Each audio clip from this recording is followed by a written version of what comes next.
সন্দীপের বিলাসবহুল ফ্ল্যাট বহরমপুরেও। এবার আরজিকর মেডিকেল কলেজের প্রাক্তন অধ্যক্ষ সন্দীপ ঘোষের ফ্ল্যাটের হদিস মিলল বহরমপুরের গোড়াবাজারে। আবাসনের বাসিন্দারা জানিয়েছেন, মুর্শিদাবাদ মেডিকেল কলেজ হাসপাতালে তিনি যখন কর্মরত ছিলেন তখনই ওই ফ্ল্যাটটি কিনেছিলেন।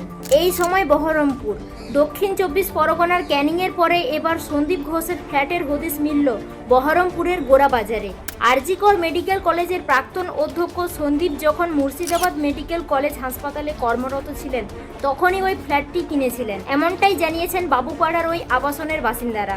5 তলায় শুধু ফ্ল্যাট নয়, নিচে একটা গ্যারেজও রয়েছে তার নামে। প্রতিবেশীদের বক্তব্য, আগে যখনই তিনি এই ফ্ল্যাটে আসতেন সঙ্গে অনেকেই থাকতেন। সারাদিন ধরে অনেকে ফ্ল্যাটে আসা যাওয়া করত, তবে 3-4 বছর ধরে ওই ফ্ল্যাটে আর কেউ আসেনি, তালা বন্ধ হয়েই রয়েছে।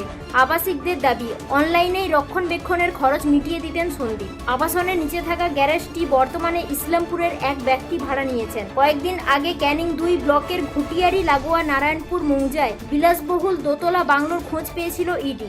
এবার আতসকাচের তলায় সন্দীপের বহরমপুরের ফ্ল্যাটও। বছর 10 আগে ফ্ল্যাট কেনার পরে গৃহপ্রবেশের সময়ে সন্দীপের স্ত্রী এসেছিলেন, তারপর তাকে আর দেখা যায়নি। আবাসনের কারো সঙ্গে কথা বলতেন না তারা।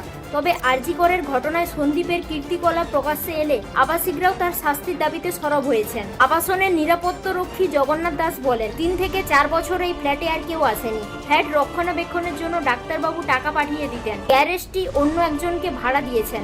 আবাসনের আরেক বাসিন্দা কবিতা রায় বলেন, সন্দীপ ঘোষের সঙ্গে কোনোদিনই আমাদের পরিচয় ছিল না, কথাও হতো না। আবাসনের বাসিন্দা অনন্যা রায়চৌধুরী বলেন, গৃহপ্রবেশের সময় সন্দীপ ঘোষের স্ত্রী এসেছিলেন। উনি আমাদের ঘরে এসে গৃহপ্রবেশের জন্য নারায়ণ পুজোয় আসার জন্য বলেছিলেন, কিন্তু তারপর আর তাকে ফ্ল্যাটে আসতে দেখিনি। কয়েকজন বন্ধুকে নিয়ে সন্দীপ একাই আসতেন, কয়েক ঘন্টা থেকে চলে যেতেন।